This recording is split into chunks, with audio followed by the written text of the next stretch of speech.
semua, perkenalkan nama saya Igusti Ayu Intan Febrianti, absen 16 dari kelas 10 MIPA 1 di SMA Negeri 1 Mengun. Jadi di sini saya akan menjelaskan salah satu materi pelajaran sejarah Indonesia, yaitu tentang Kerajaan Kahuripan dan Kerajaan Kediri. Jadi tonton sampai akhir ya.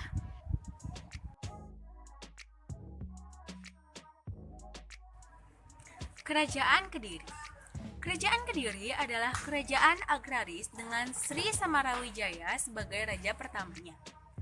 Kerajaan Kediri terletak di sekitar Jawa Timur.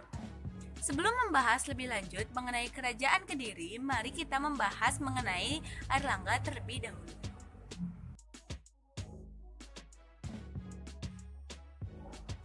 Nah, asal-usul dari Airlangga yaitu berawal dari Empu Sindo yang memiliki seorang anak yang bernama Sri Isana Tunggawijaya. Sri Isana Tunggawijaya kemudian menikah dengan Sri Lokapala. Pernikahan antara Sri Isana Tunggawijaya dengan Sri Lokapala melahirkan seorang anak yang diberi nama Sri Makutha Wangsawardhana.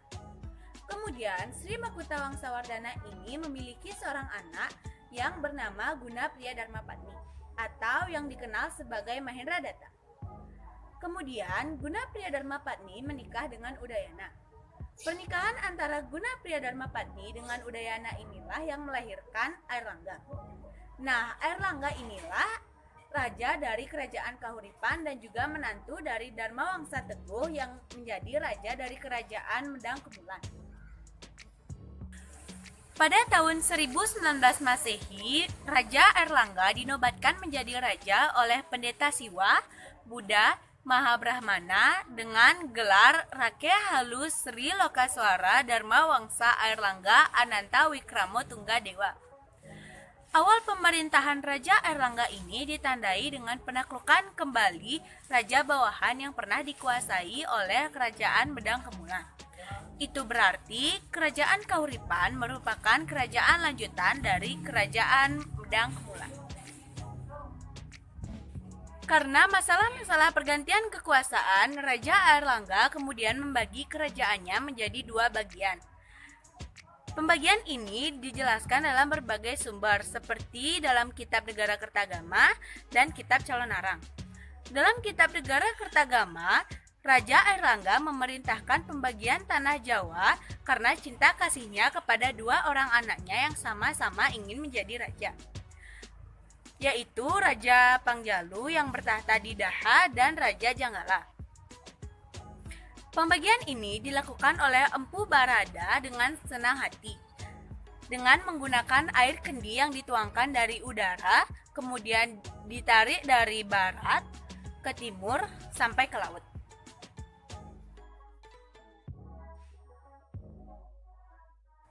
Sekarang kita akan membahas tentang Kitab Calonarang. Dalam kitab ini menceritakan tentang suatu ketika Airlangga ditimpa musibah wabah penyakit yang menyebabkan banyak sekali penduduk yang meninggal hingga berserakan di lingkungan kerajaan.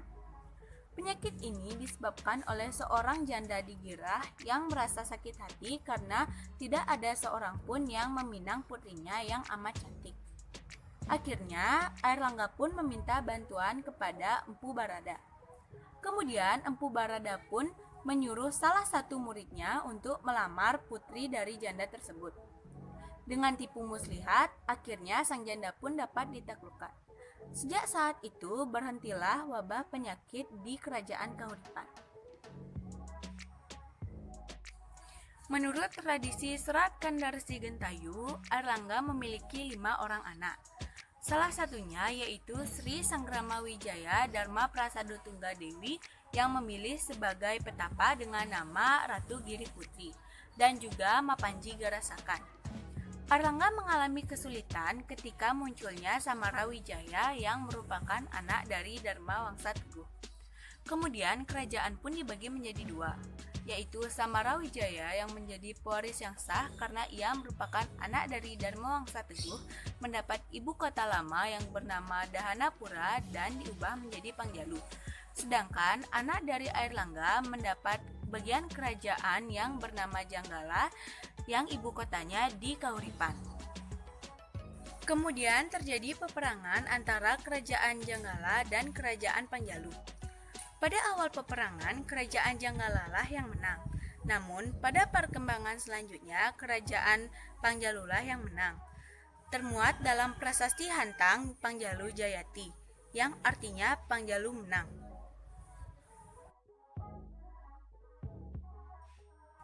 Nah, sekarang kita akan membahas tentang perkembangan politik yang ada di Kerajaan Kediri. Di sini saya akan menjelaskan tentang beberapa raja yang pernah memerintah di Kerajaan Kediri. Yang pertama ada Raja Sri Bameswara. Penjelasan mengenai Raja Sri Bameswara ini termuat di dalam prasasti Pandeglang yang merupakan prasasti pertama yang muncul di Kerajaan Kediri. Di dalam prasasti ini termuat mengenai anugerah Raja Sri Bameswara kepada penduduk desa Pandeglang. Yang kedua ada Raja Sri Jayabaya. Raja Sri Jayabaya ini merupakan raja yang paling terkenal di Kerajaan Kediri, dan beliau terkenal akan ramalannya. Banyak dari ramalan beliau yang terwujud. Yang ketiga ada Raja Sri Sarweswara.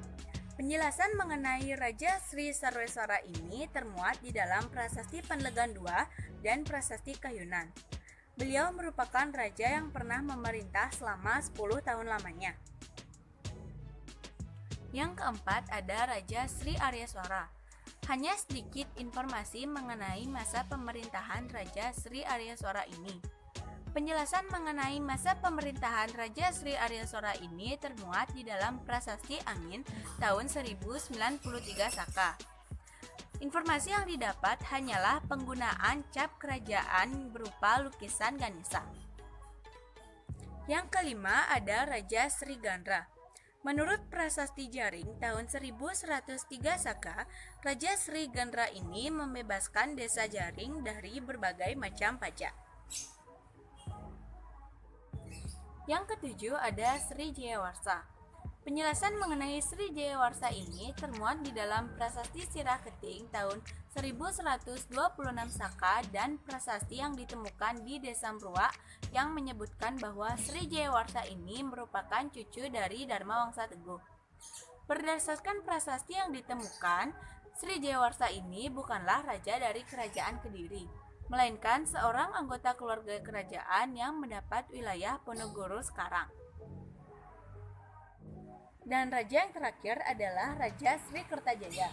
Raja Sri Kertajaya ini terkenal akan kesombongannya. Menurut para raton, Raja Sri Kertajaya atau Dandang Gendis meminta kepada para bujangga untuk menyembah kepadanya. Jelaslah para bujangga menolak, karena sepanjang sejarah tidak ada para bujangga yang menyembah kepada raja. Kemudian para bujangga pun mencari perlindungan kepada Kenaro yang saat itu menjadi penguasa di Tumapel. Sejak saat itu Tumapel tidak mengakui kekuasaan Daha.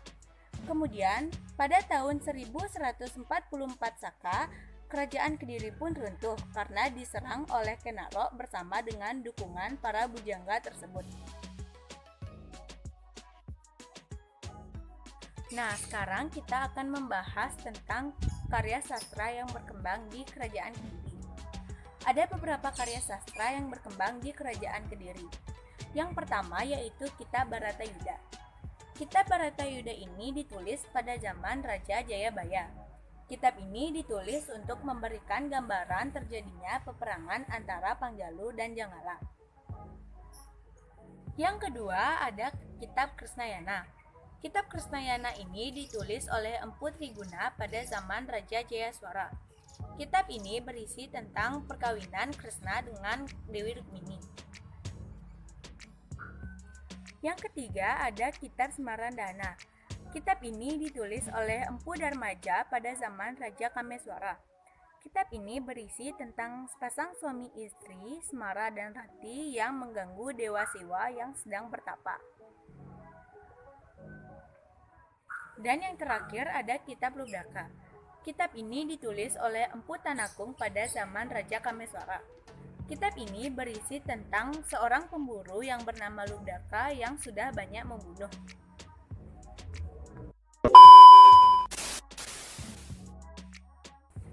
Sekian vlog presentasi pembelajaran dari saya. Mohon maaf bila ada salah kata. Thanks for watching and see you soon. Bye bye.